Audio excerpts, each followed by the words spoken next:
Hey everyone, how's it going? It's Jeff, the IT guy. Today we're going to take a look at the iPad Pro 12.9 2020 versus the MacBook Air. Now I happen to have a 2018 MacBook Air, but there's not a whole lot of differences between the 2020 except for a little bit of upgraded storage. They fixed the keyboard and it's got 10th gen processors. But we'll just compare them either way.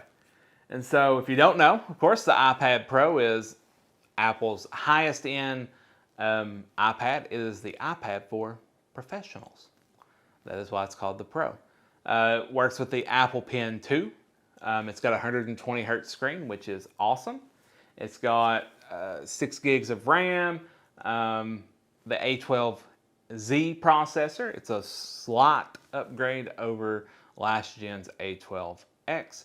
It's got 4 speakers, 2 on each side, so that's been updated as well.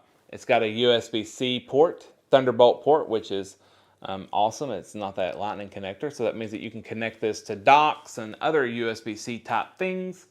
It's got 4K cameras on the back as well as a LiDAR sensor, 12.9 inches. It's thin. They changed the bezels, so it's more square. They don't have that huge, crazy bezel like an iPad Air does. It almost looks like a laptop screen. There's no physical buttons on the screen.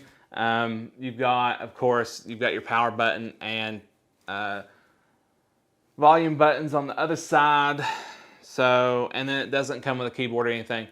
And so on this, I would suggest getting some form of case, just not this case, if that makes sense. This is the Apple Smart Keyboard for the 12.9 inch iPad Pro. Do not buy the Smart Keyboard. Stay away from it. Don't even consider it. If you're watching this video and you've added the Smart Keyboard to your cart, go ahead and take it off. Just get rid of it. Don't buy it. It's wasted $190. Go to Amazon, buy you a $40, $50 case for your new iPad Pro to keep it safe, and a $30 Bluetooth keyboard if you want a keyboard. Don't waste your money on this piece of junk from Apple. Just because it's got an Apple symbol on it doesn't mean that you should buy it. All right, so what else is there about the iPad Pro 2020? It's got new mics in it too. Let's talk about the MacBook Air. So this is the MacBook Air. It has got a Retina True Tone display. The iPad Pro has a Retina True Tone display as well. It's got 2 speakers on the top now. It is very slender. Actually, the iPad Pro and the MacBook Air are relatively, I don't have a micrometer so I can't get down exactly, but they're actually very close to having the same thickness. So if I was to take it and put it right here, you can see that they're actually very close to being the same thickness. It is a little bit smaller though that way, and they're the same size lengthwise, right? The reason for that is because this has, of course, a larger keyboard for one, and it's got the speaker side. So they're actually very, very close in size in all aspects. So the MacBook Air, this one here, has an i5 dual core in it, right? Yeah, an i5 dual core for the 2018. The 2020 has an i3 dual core for the base model. This has 128 gig SSD in it. The new 2020 has the 256 gig. This has the old keyboard. The new one has the new keyboard. It does have Touch ID, which is fantastic. So you don't have to type in your password all the time. And it's got 2 Thunderbolt ports as well. And it's got a keyboard, already with it. Both of these cost $999. The new one I think is, yeah, $999. So they both cost $999. This one has a piece of junk forward face cam. The face cam on this is a little bit better actually. So that's good. All right. So, like I said, they're very close in price. The only difference is the MacBook Air actually has a good keyboard with it. That's debatable. Some people's gonna be like, it's not a good keyboard, you know, it sucks, it's blah, blah, blah. Paper is better than the Apple Smart Keyboard for the iPad. Paper, just regular old paper. That's how much I hate that keyboard.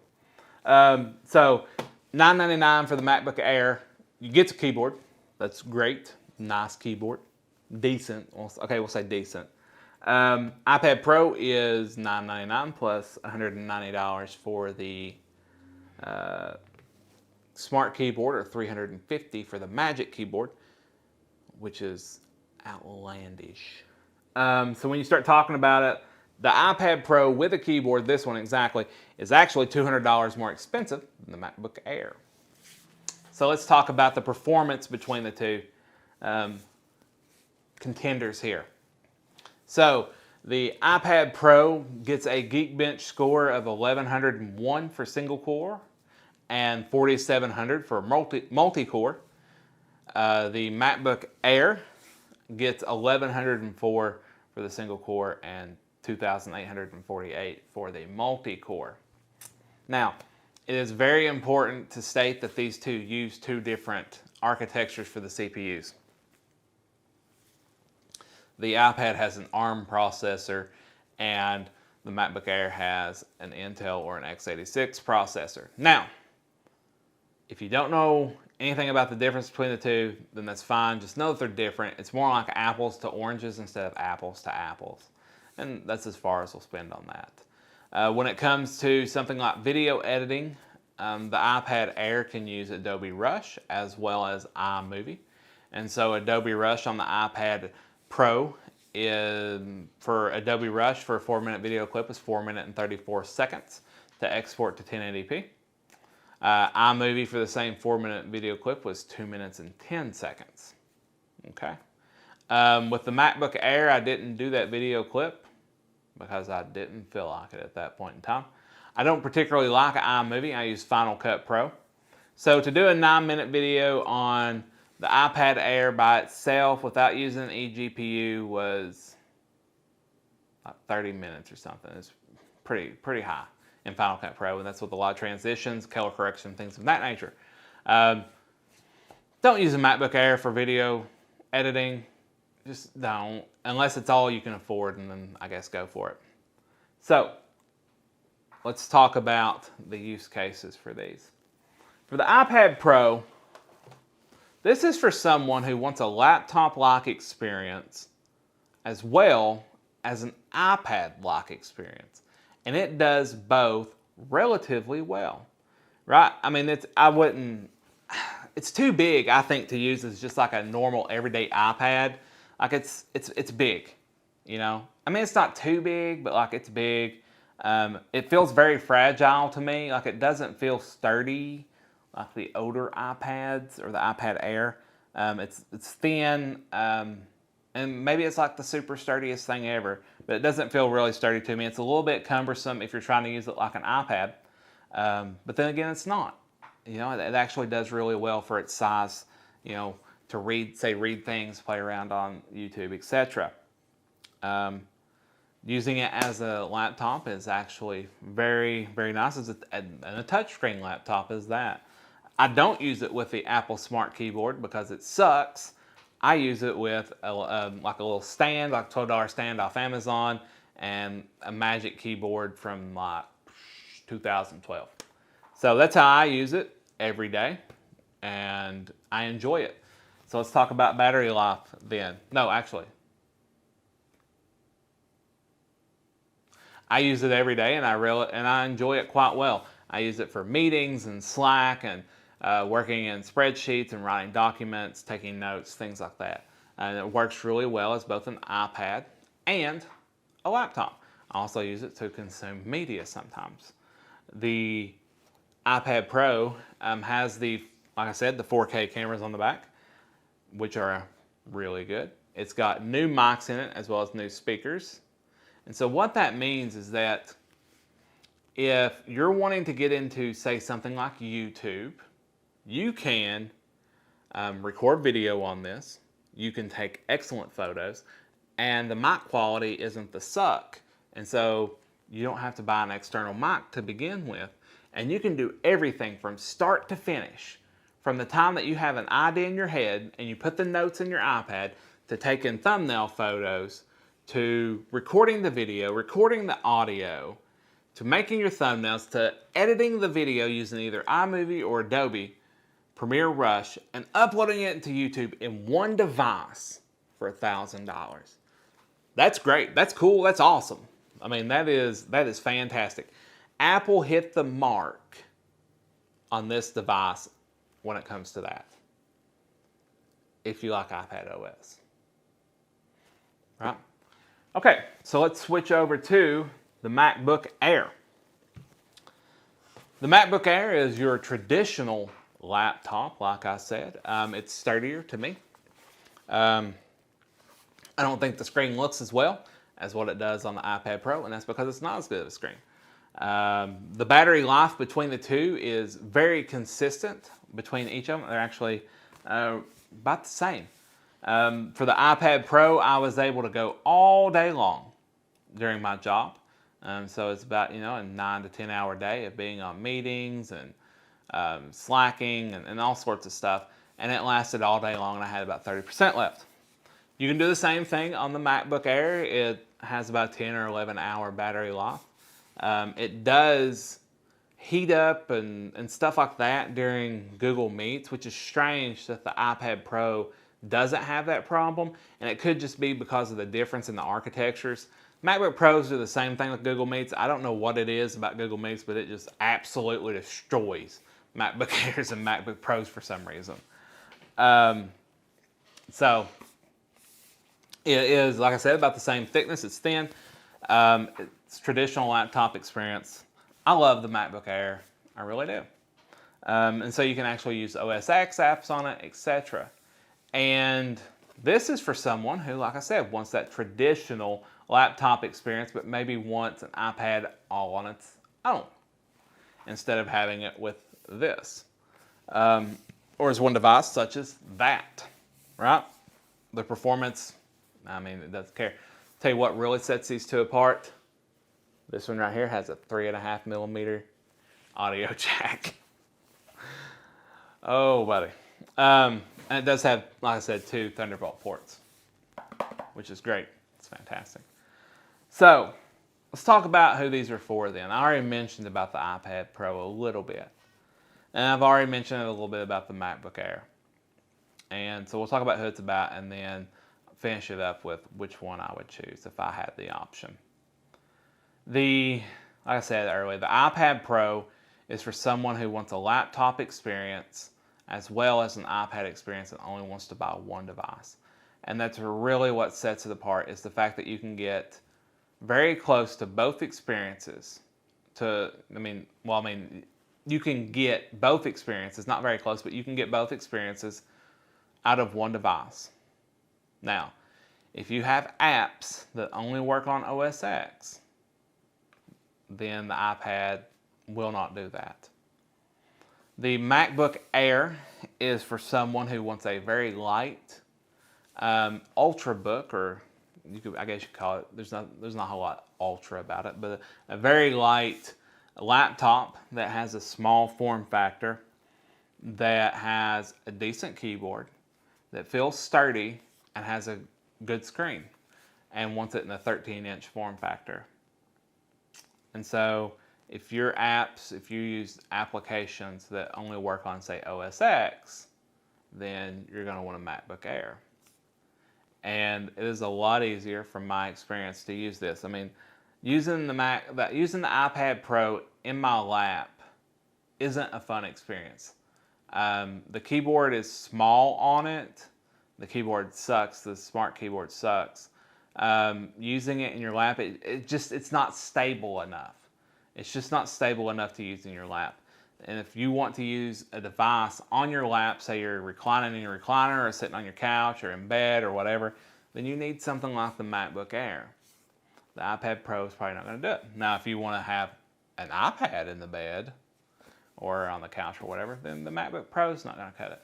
And so you really have to look at what it is that you want to do whenever you choose between these two, because they are very close. They're close in price, they're close in performance, they're close in what you can do.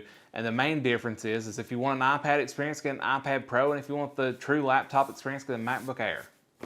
And that's really how it comes down to it. So if it were up to me and what I could choose between the two, if I had say $1,200 or $1,100, if I had $1,100 and I had to choose a device, I would choose the MacBook Air.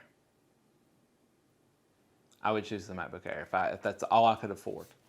If that's all I had was $1,100, because I like the true laptop experience. You know, I like the fact that I can use terminal and everything like that. Even though there's the apps on the iPad Pro to do, you know, stuff like terminals and text editors and things of that nature.